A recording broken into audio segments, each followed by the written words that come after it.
কৃষ্ণ ভুলবার পর সবাই ভুলেছে তোকে, কেউ আর মনে রাখেনি। গোঠে মাঠে বাটে ধবলি চড়াই রাই, তোমার প্রেমের কি বা জানি।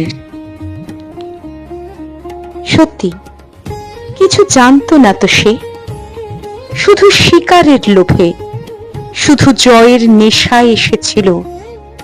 কত তার কাকুতি মিনতি, কত তার রাজ্যপাট, মথুরা বিলাস, কত তার বৃন্দা সখী, সত্যভামা, রুক্মিণী সুন্দরী।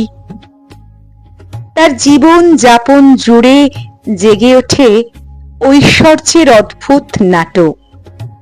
তারপর তোর কি যে হলো, প্রবঞ্চিত সর্বহারা একাকী নায়িকা, তোকে ভুলে তোকে ফেলে সে তো বেশ রাজ অধিরাজ সেজে মহাকাব্যটির প্রধান পুরুষ হয়ে প্রচন্ড প্রতাপে বেঁচে আছে আজ